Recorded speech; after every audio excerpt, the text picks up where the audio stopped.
Obstáculos à reprodução. Questão 693. São contrários à lei da natureza as leis e os costumes humanos que têm por fim ou por efeito criar obstáculos à reprodução? Tudo que embaraça a natureza em sua marcha é contrário à lei geral. Então, ele já deu uma resposta. Está criando embaraço. A natureza é contrário à lei geral. Mas, por outro lado, se as mulheres ficassem tendo um filho por ano, qual a situação da Terra hoje? Qual a situação da humanidade hoje?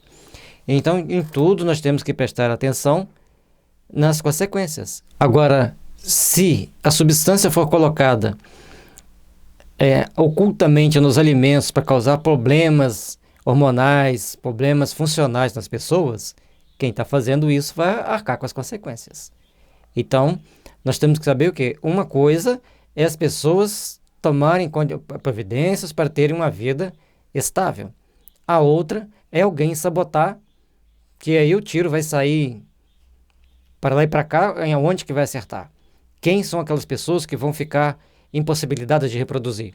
Então, aí tudo tem seus dois pesos, suas duas medidas. Lógico, eu não estou falando que A, o B, o C faz.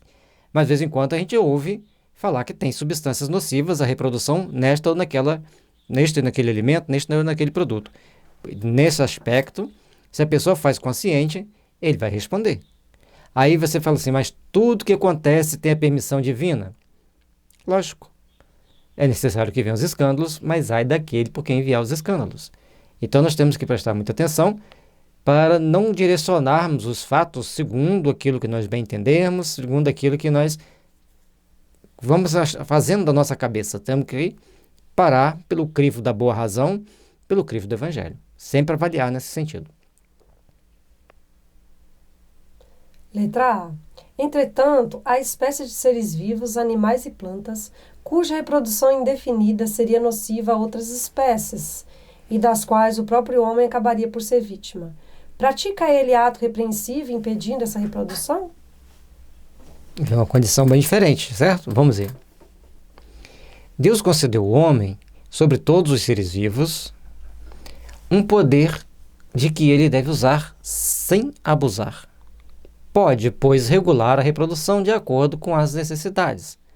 A ação inteligente do homem é um contrapeso que Deus dispôs para restabelecer o equilíbrio entre as forças da natureza e é ainda isso o que o distingue dos animais, porque ele obra com conhecimento de causa.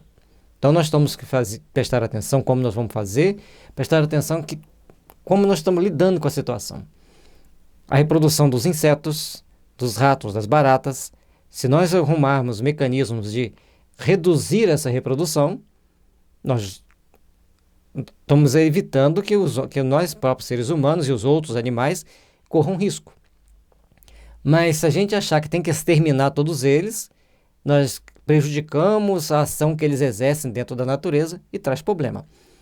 Então, os ratos dentro do sistema de esgoto, eles agem para não causar entupimento. Se simplesmente extinguir todos os ratos, vai entupir todos os canos. Já sabiam disso?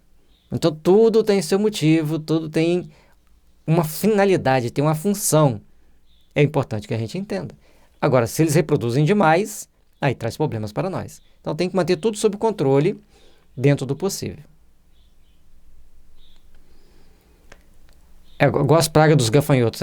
O gafanhoto é necessário, mas quando vem uma nuvem, traz grandes problemas e causa grandes distúrbios nas regiões por onde eles passam. Mas por que surgem as nuvens de gafanhoto? Porque falta predador para eles, na base de onde eles estão sendo gerados.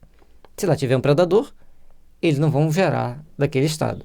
Se não teve o predador, muitas das vezes teve a mãozinha do homem que atrapalhou, que proibiu, que agiu de alguma forma negativa para que causasse o desequilíbrio. Portanto, nossas ações têm que ser bem medidas, bem pensadas. Temos que saber ouvir os ecologistas, temos que saber ouvir todos aqueles que estão envolvidos dentro do processo. Nós não podemos chegar, a propriedade é minha, vou derrubar tudo, vou plantar tudo aqui disso ou daquilo. Mas tem consequências. Então, eu vou derrubar uma parte eu vou manter nativa, para que haja o equilíbrio. Isso é necessário nós entendermos. Logicamente, aqui não vamos entrar em detalhes ecológicos, é só uma passada para a gente poder entender que temos que saber interferir na natureza de uma forma inteligente, racional, conforme está dizendo aqui, para que não haja desequilíbrios. Mas os mesmos animais também concorrem para a existência desse equilíbrio. Porquanto, o instinto de destruição que lhes foi dado faz com que, provendo a própria conservação, obstem ao desenvolvimento excessivo, quiçá perigoso, das espécies animais e vegetais de que se alimentam. O que nós falamos no início, a lição acabou de concluir aqui para nós. Se a gente sabe observar os inimigos naturais dos nossos inimigos naturais, a gente é só não interferir naquele processo de equilíbrio que nós vamos ter condições saudáveis de vida para todos nós. As aves, os insetos, os roedores, todos fazem parte de um processo importante para o equilíbrio daquela região. Se a gente modifica alguma coisa, cria problema. Certa vez eu vi uma matéria sobre a águia pantaneira.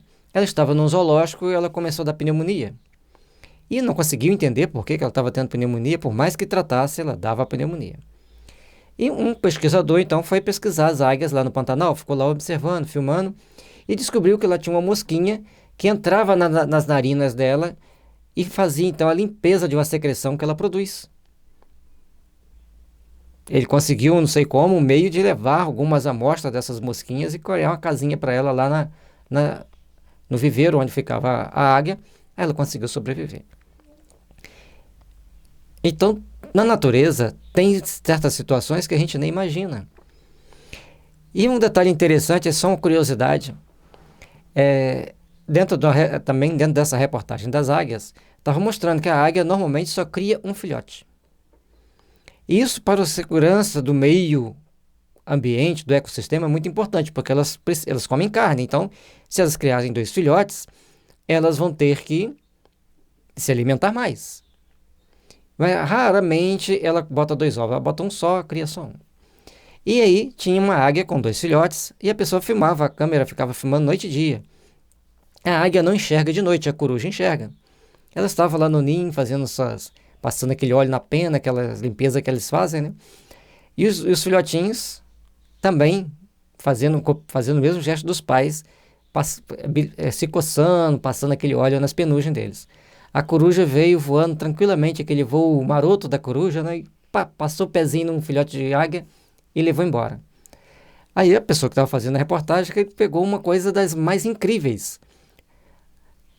A população da águia, às vezes os filhotes somem, e ela é muito vigilante, muito agressiva com quem se aproxima do ninho, mas a coruja pega durante a noite. Ela sai, passa ali e pega o filhote. Ou seja, o próprio meio onde elas vivem, tem os predadores naturais. Porque nada, depois que a águia cresce, nenhum animal ali tem para fazer páreo com ela, para eliminar o crescimento dela no seu próprio homem. E aí, os filhotes, muitas das vezes, não conseguem chegar à idade adulta porque as corujas vão lá e pegam. Então, são determinados detalhes que existem na natureza e que nós precisamos saber entender e respeitar. E como a coruja enxerga bem, ela espera o momento certo para dar a atacada dela, né? À noite ela não vai ser vista, né? Ela sabe que não vai ser vista, ela passa e pega. Questão 694. O que se deve pensar dos usos cujo efeito consiste em obstar a reprodução para a satisfação da sensualidade? Isso prova a predominância do corpo sobre a alma, enquanto o homem é material. Conforme já explicamos isso aqui antes, nós temos que saber tomar nossas devidas providências, nossas devidas precauções para o próprio controle da situação. Nas atuais condições que a Terra vive, inclusive na época que foi escrito o Livro dos Espíritos, se as pessoas não tivessem certos controles sobre a reprodução humana, as coisas iam ficar bem mais complicado, bem mais delicada. Agora aqui, predominância da satisfação. Se você vai usar o controle de reprodução simplesmente para a sua satisfação, para ter relações chamadas livres, aí você está se complicando perante a sua consciência e perante as leis divinas. Agora, nós temos que saber que tudo tem um limite, conforme já dissemos antes. Então, usar o bom senso. Se vai ter o controle da reprodução simplesmente pela sensualidade, é uma coisa delicada. Agora, o controle da reprodução para a nossa própria segurança, para a nossa própria estabilidade, é uma outra situação. Agora, tudo tem que ser bem pensado, bem planejado e bem refletido para que ninguém saia ferido, conscienciologicamente falando.